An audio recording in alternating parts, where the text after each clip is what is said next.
Hello YouTube peers, this is Spy Andrew, also known as Green Ray, and today I wanted to go over the screenshots and talk a little bit about the ending of Final Fantasy VII Rebirth. So I went ahead and marked a bunch of favorite screenshots here, and let's go through them. So in the screenshot we're actually at about the beginning of the game. This was a screenshot that I think I took accidentally, but it turned out rather nice, so we went ahead and saved this, because I hadn't really known how to take screenshots yet, I would think, or I don't know, maybe it was taking me a while to get used to it. Anyway, and then we have this picture of the first Mog house that I encountered. We've got me noticing something interesting about the chocobos, and that you can call them into a position where you cannot ride them to, which I found quite intriguing. So you had to climb up with your hands and legs, and chocobos couldn't do that at this one area to get on this platform. And yet you were still able to call one here, and it just magically appears. I thought that was funny. This screenshot is just a picture of like a shrine for Chadley to get some information on summons, so he can give you summon materia. This is just a pretty picture, not much else to say about it. Then we've got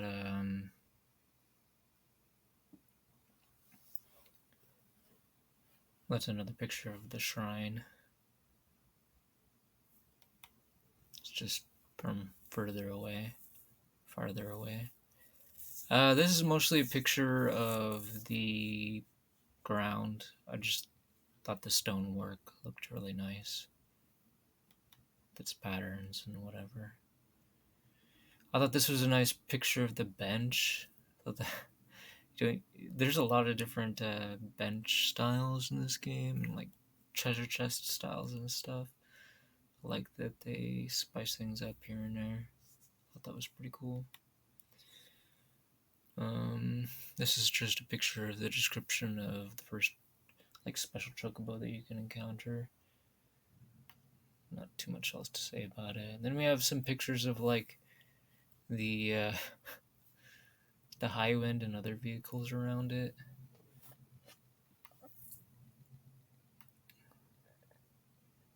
I don't like how when you scroll to the next picture, it's just like is partially blacked out on the top and bottom. I don't know why it does that repeatedly every time I switch to a new picture. I find that very annoying. Because it's like, why would I ever want that blacked out? I don't actually understand why it does that. You'd think that there was like an option to like turn that feature off, but if there is, I haven't found it yet.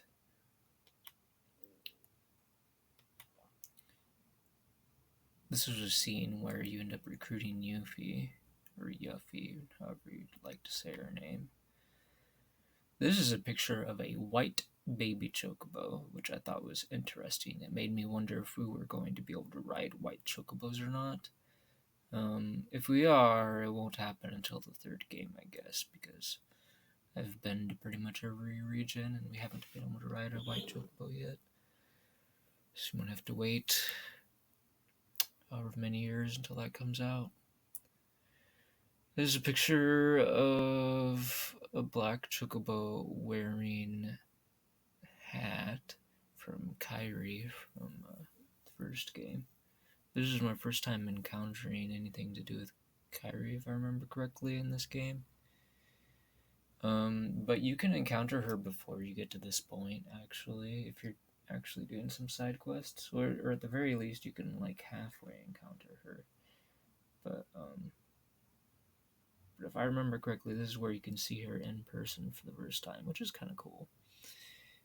Anyway, I thought it was really interesting that Cloud knew it was her before he even saw this chocobo, because we were still down below. We hadn't climbed up yet, and all we could see was balloons.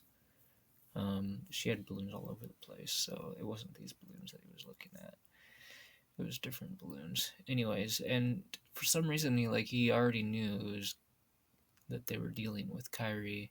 I thought that was interesting. He called her name out. Actually, he said Kyria because that's how they say her name in this game, but that's not how it's spelled, so I don't say it that way. Anyway, it's basically the same name as the Kingdom Hearts characters, so yeah. I feel like calling her Kyrie is like weebifying her name for no good reason. Anyways, and then later on, when I actually found the first side quest that you're presumably supposed to be doing, I took a screenshot of that too.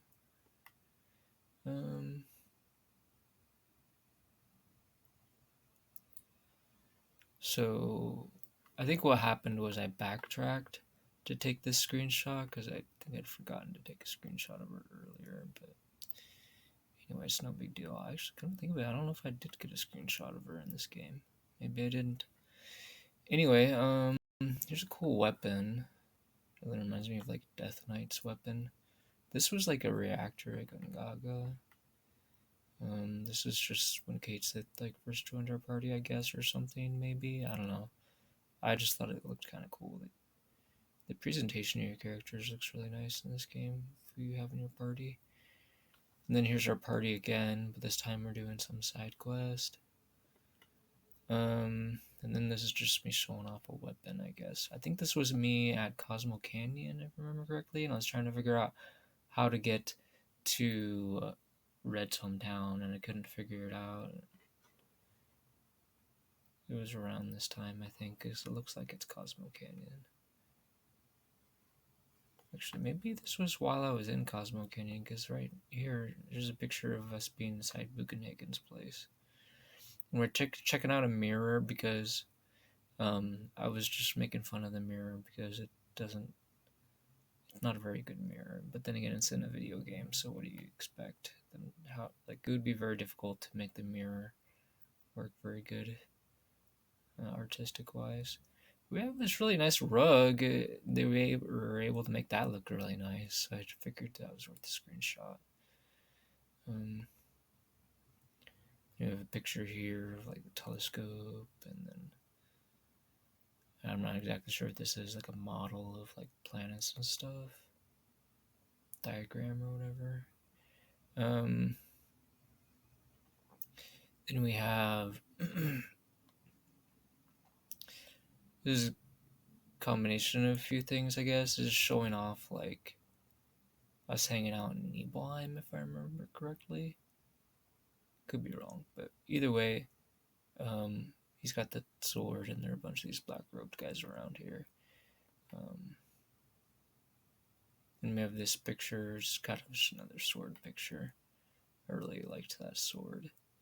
This picture is more like a full party picture. It's kind of hard for you to see red though, because my camera's in the way. But that's everybody.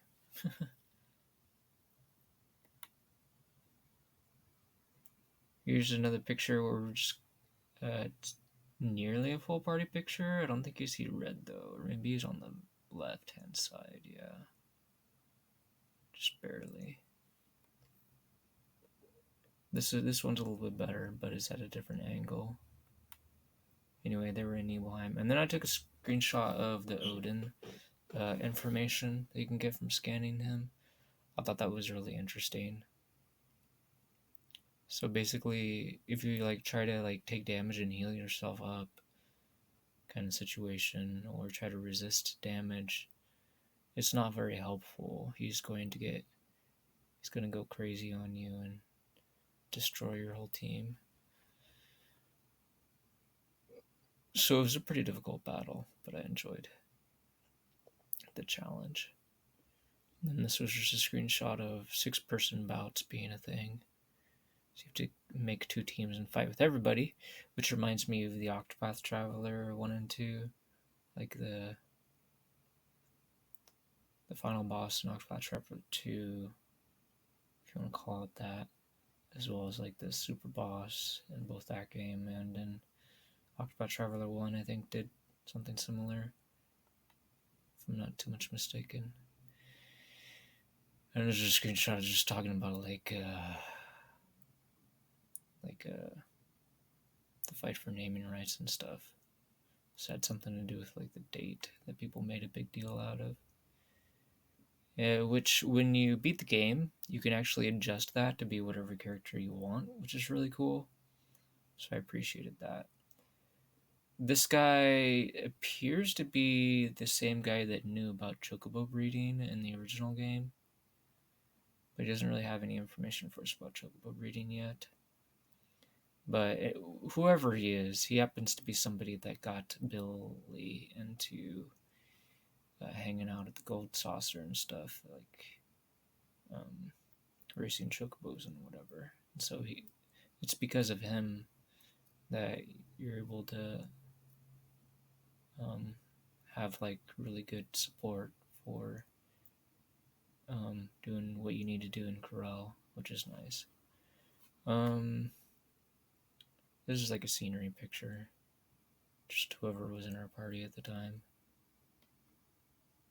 This is a picture of the pool at the Chocobo Hermit dude's house or whatever. He tasked Billy to clean it, so this is the cleaned up pool. So that's like very artistic, like pixel art or whatever you want to call it, at the bottom of the pool, which looks nice. This was Costas del Sol. I just thought it was kind of cool that you could see the monsters nearby. So they definitely like added a lot of extra oomph to the world in general. And apparently Johnny, at one point or another while you're in Midgar, you like make him think that maybe he shouldn't keep hanging out in Midgar anymore, and so he takes off.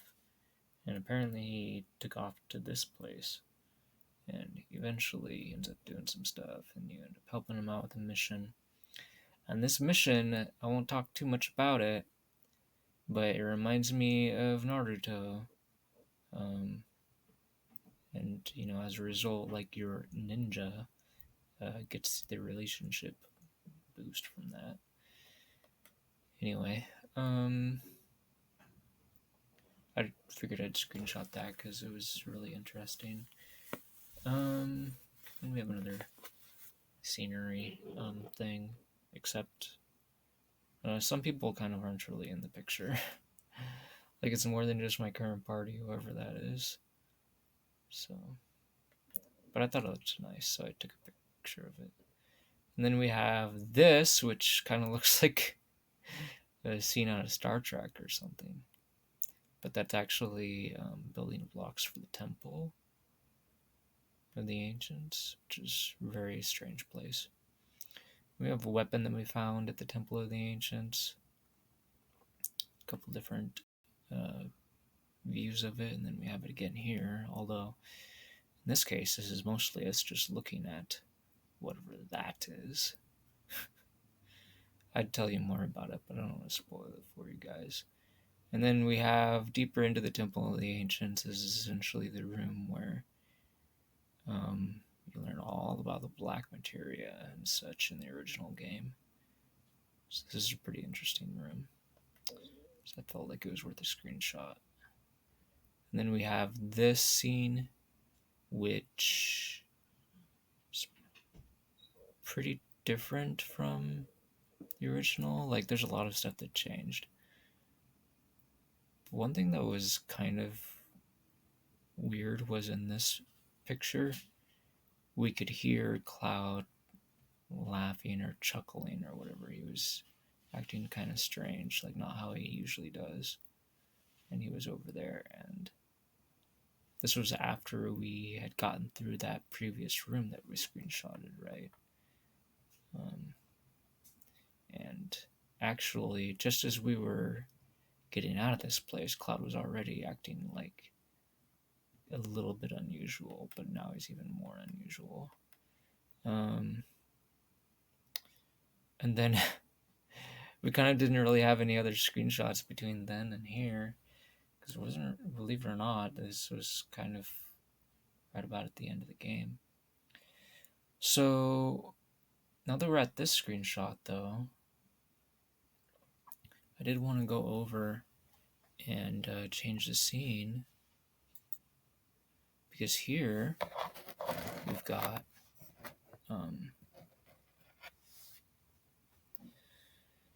a highlight that I saved. So I thought this was really interesting, and so I just wanted to talk about like the ending of this game and how I liked it, because I felt like this is one way in which they improved massively upon the original game, in my opinion. So let's check it out. Let's hit the play button on my Twitch highlight.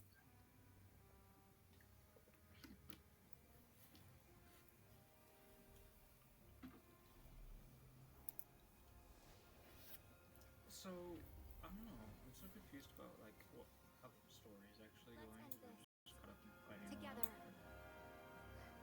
Kind of seems like they aren't going to kill her. I must admit, but I don't know. We'll see. Maybe she dies after she wins or something. I underestimated Maybe she already died and I just hadn't noticed, or maybe just like, even though she's dead, she can still fight, just like Sephiroth can like still fight even though he died, right? Like they're letting her like come back and do stuff. thank me later. This ain't over. So that's basically what happened, from what I can tell, is they did let her eventually get killed here. But even though she's dead, she's still able to help Cloud out in this battle. If you take a look down here, there's like, you know, his health bar and his ATB and hers, and limit breaks and MP and so on. So there's definitely a battle going on between the two of them and Sephiroth. So the both of them are fighting him together, and I thought it was a really nice battle, really enjoyable. And the thing is, well, I would talk a little bit more about some of the other stuff, but I don't want to spoil everything for you guys. But I just thought it was really cool that even though that happened to her, she was able to do this, kind of like in a similar way Sephiroth. If you're familiar with the events of the original game, he died, but he keeps coming back and we have to keep fighting him. So why not Earth too? I think it just makes a lot of sense. Some people might not like that, but like, she's obviously exerting some sort of power over what's happening, and so for you to be able to like use her during battle, at least to me, feels somewhat appropriate. What do you make of this? Is any of it real? Because then you can kill off a character in a game, and if they have the power like Aerith does, then they could just potentially, you can keep on using them, which could be pretty interesting.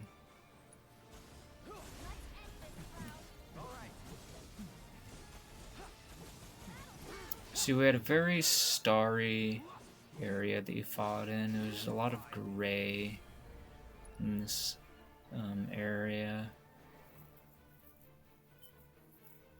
And I believe I first tried this battle. Let's see here. We set up prime mode. Should probably go ahead and skip ahead, because I already did a lot of talking. And I kind of already made my main point, I guess. Oh, he's not staggered anymore. Just back up.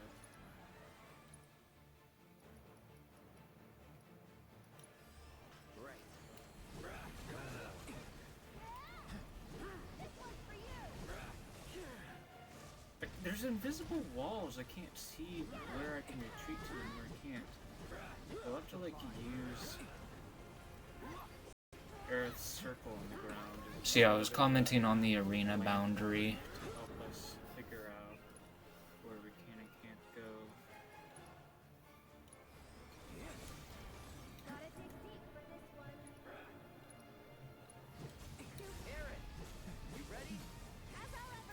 She is, but you're not. He doesn't have enough ATB.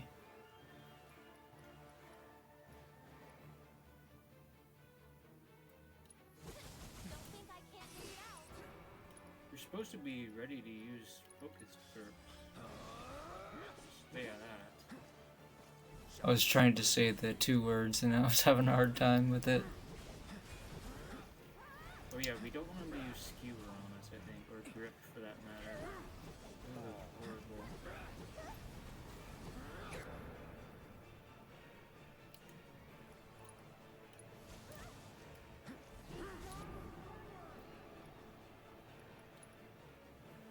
Oh yeah, we could save it for Bahamut. Okay. Cool. Definitely come in handy. You know, let's kill this thing first.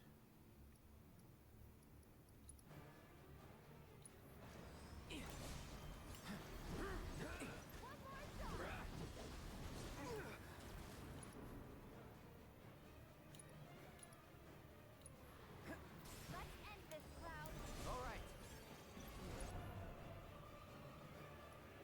Keep it together. I'll show you what I can do. Aaron, you ready? As I'll ever be.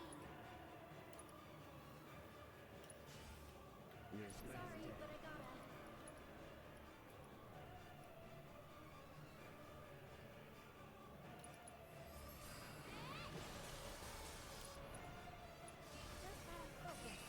So that particular move from Maris seemed to do a lot of damage, and I didn't realize just how powerful it was. No more. You can do it. Taking over. Anyways, I kind of knew that Eris is like super powerful in this game, and I felt like, you know what, that's kind of appropriate. If you're gonna let her go out, you might as well let her go out with a bang. And I feel like that's kind of what they did. Does Aerith have a summon? I believe she does. If she was like really annoying and like Cloud had to pretty much like carry her this entire battle, like if she felt kind of useless, that would have been very unfortunate. Like, why bother continuing to fight at that point? So I feel like it's appropriate that she's quite strong. And if you wanted to make this harder, I suppose what you could do is you could just decide not to give her any ATB Gotta be careful. orders. You just fight completely with Cloud if you want to, and then it would be a lot more difficult. But, you know, if that's the kind of thing you're signing up for, then more power to you for your decision making. So that's one thing that's pretty cool about this game, is even though you do have other party members that you can use, they're actually kind of terrible when left to their own devices. So it does feel like you kind of are playing a one-character action RPG. It's just a one-character RPG where you're able to switch characters, essentially. Although there is materia that you can equip, but, you know, obviously equipping this materia and leveling it up and such is entirely optional. That allows your, you know, follower characters, or whatever you want to call it, the people that aren't your leader in the party, it allows them to get more work done when you're not controlling them, potentially. Being able to slap some of that materia on them. But it's still not the same thing as being able to control them yourself, so. Anyways, so I don't mind that these materia exist. I think it's great to give players additional options. And personally, I like the option of just not using them. And I'd planted a new one too, or at least I thought I had. But if you guys like those materia, then more power to you, I say. Get him. That's it. My turn.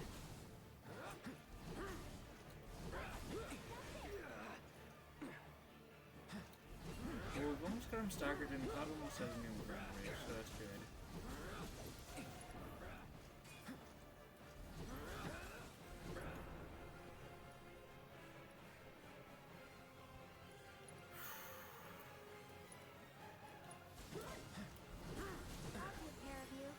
Looks like Aerith might have leveled up her limit break or something. What is that 2 nearby her ATB? I don't think I noticed that before. Dude, that's such a cheap attack.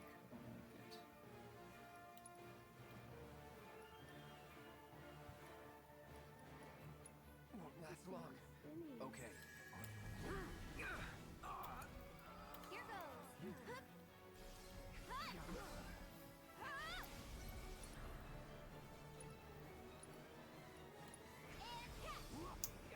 Stay strong, okay?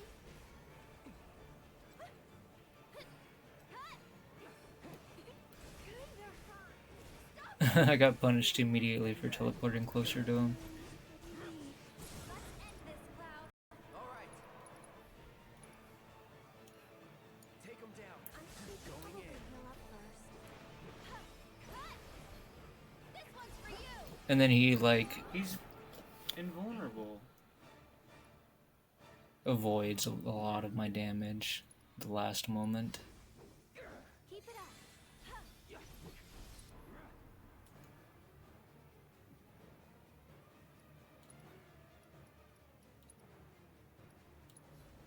Your end is nigh. Come on. I actually didn't have Aerith very well equipped before this battle because I did not anticipate her getting to participate in the battle. The game sort of implied that we would use her during battle, but I wasn't ready to believe it. So I left her with bare minimum materia and equipment. She actually was using a Rebirth talisman or whatever it was called, where if she gets knocked out then she gets revived automatically, which got used during the battle, which I felt like was rather fitting, ironically enough. But anyways, that sort of explains partially why I was mostly using Cloud during that battle rather than her, because she didn't really have much of a build to work with. Anyway, that does it for that video. We could also, oops, hold up. I don't want to go to that one. How do I exit full screen? Maybe my stream is getting interrupted. Who knows? I hope not. Okay, so then there was also this. We could watch it a little bit, but this was just like a summon battle. It's no big deal. So I fought with Aerith, Kate Sith, and Cloud this time. That was pretty fun. Anyways, you could see, I feel like they improved upon the battle system. Like get some limit breaks going or something. So much in this game compared to the first game, and so I'll definitely be curious to see how they build up the third and final game of this trilogy. I definitely have some mixed feelings about the story in general, but for the most part, I feel like it's a pretty good improvement upon the remake game. And in a lot of ways, I feel like it's quite an improvement upon the original Final Fantasy VII as well. So, like I said, even just that moment of like Aerith being, killed, but you could still fight with her, is like really cool. Like it makes the story feel, it makes it feel like the fact that she's actually like, a part of the live stream, it makes that feel a little bit more real. The fact that she's still fighting, at least in my opinion. So I thought that was really cool. I don't know if anybody else agrees with that, but that's one of my favorite aspects to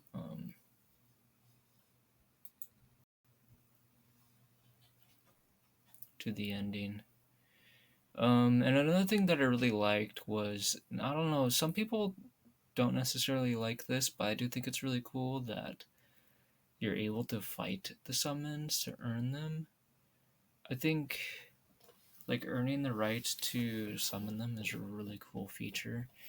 And I think it's also neat that you essentially get to have like 4 different difficulty levels of fighting them that you can choose from, which is, I guess, irrespective of or in addition to the difficulty level that you already chose in the options menu. So, anyway, this was a nerfed twice Alexander, so he wasn't nerfed the maximum of 3 times when I defeated him. So, he's not exactly, his strongest form, but he's not his weakest form either. And so that was pretty satisfying. And, I certainly plan on defeating all of the summons at their maximum power form. I think that would be really cool. Anyway, I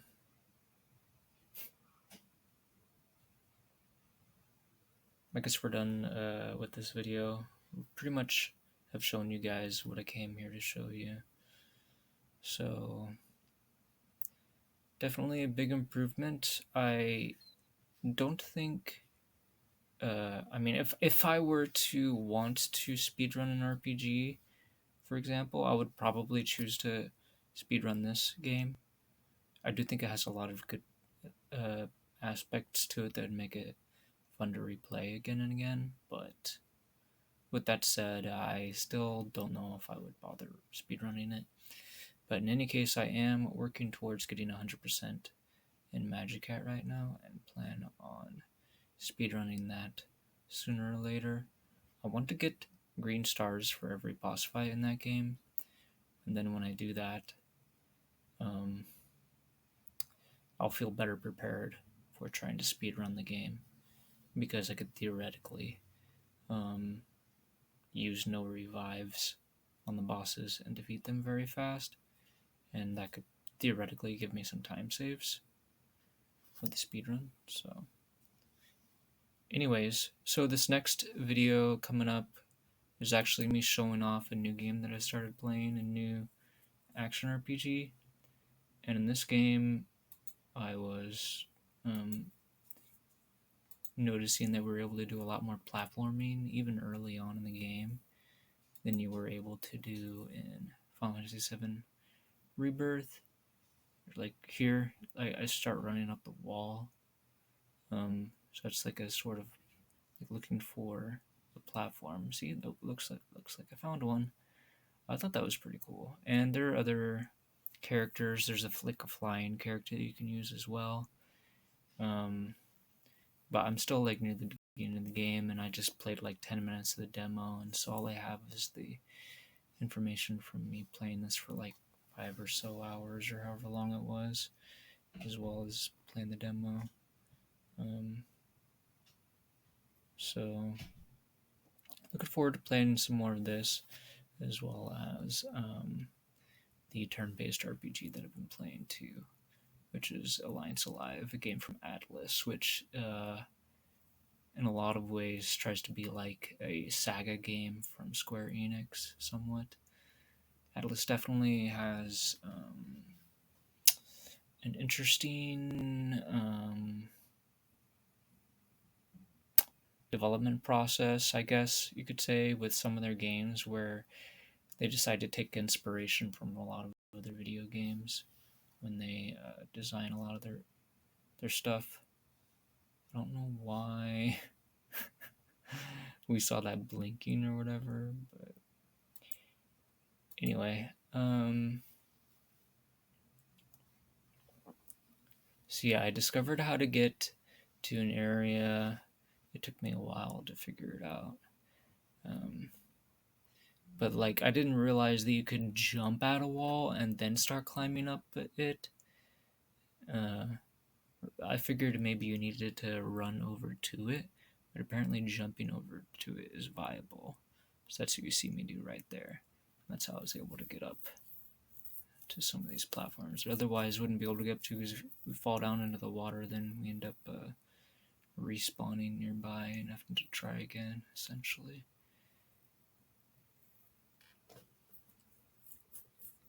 Anyways, so you might see me do like a review video or something. This video hasn't really been a review. It's just been more of a like a hey, what's new kind of video. And so probably should stop talking because the video is probably getting too long. But anyway, this has been what's new.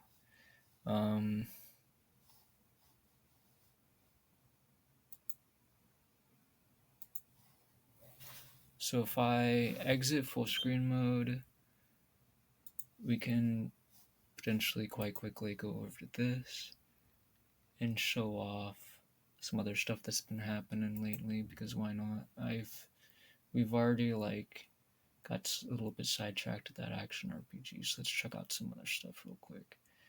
So I've got this 2D platforming game that I've been playing, and in this particular level that this guy made, he made it much thinner than it usually is. Anyways, I made a YouTube video that's only like a little over 100 seconds long or something like that. And actually, I think it was slightly over 2 minutes, if I remember correctly. Anyways, however long it was basically like me like not dying a bunch on the level and making failed jumps and stuff. Not quite so much. It was basically, you know, the 21 minutes of fails being cut from the playthrough, pretty much. Anyways, because this is a 23-minute highlight. Anyway, so if you guys are interested in my other video, go ahead and look for it. Shouldn't be that hard to find. And then we've got, oh yeah, I also had a highlight of me apparently like fighting like near the end of the FF7 Rebirth game. If you guys are curious, you can watch that on Twitch as well. It's not that big of a deal, but it ended up failing my first try, and so we had to like change my build and try again. It apparently took me a while to get settled on a build that I liked, but eventually I got there, and we defeated it. Apparently I was doing a lot of pausing. Anyway, yeah, I didn't want to mess it up, so let's see here. And then we've got, there's also the battle I highlighted of me fighting Odin, but this is the max nerfed version of Odin, so I'm obviously gonna have to try to fight him at some higher difficulties. But I tell you what, Odin I think was the hardest one to get out of all of them. I don't think Bahamut was as hard as Odin was. I actually beat Bahamut off stream, by the way, so I didn't highlight me fighting him. But I might make a highlight later of me fighting him.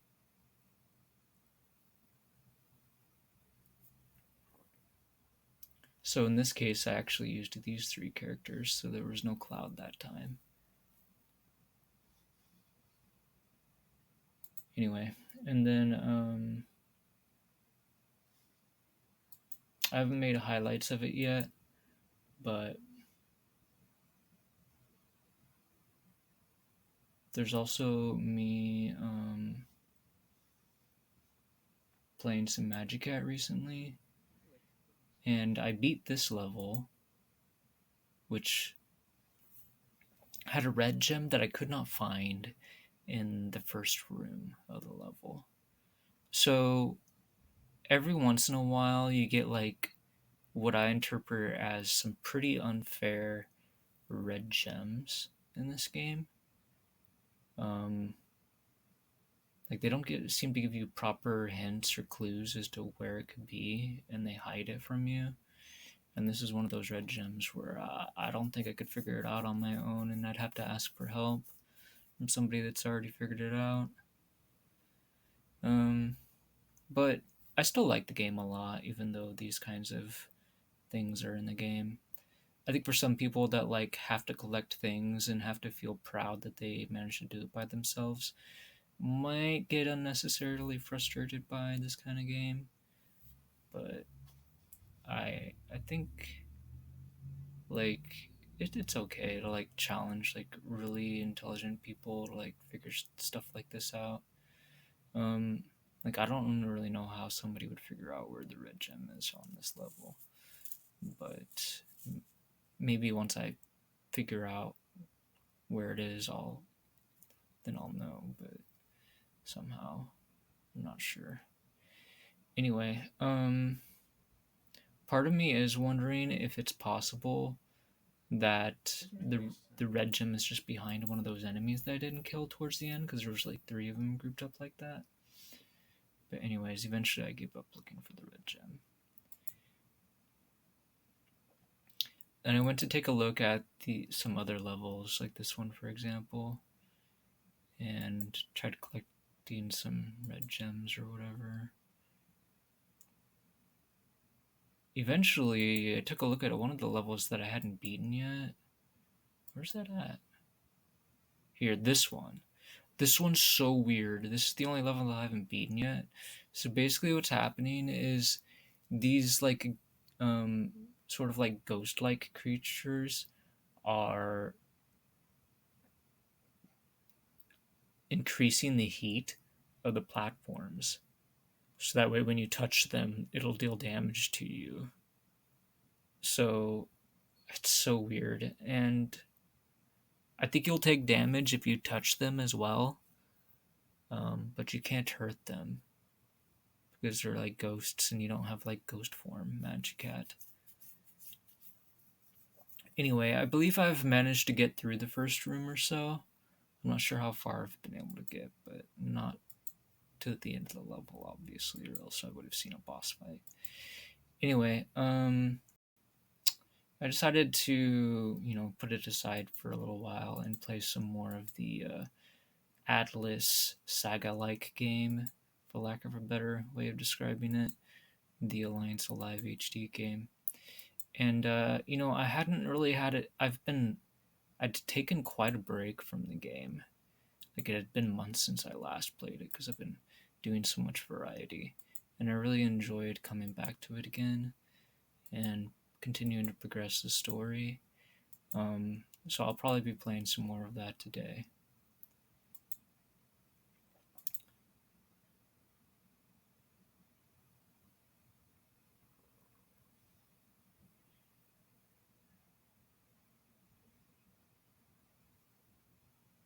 So we're sort of like looking at screenshots and stuff too and whatever. And we get like a boat, and the boat like takes us to a new region, and yeah, that's where we're at right now.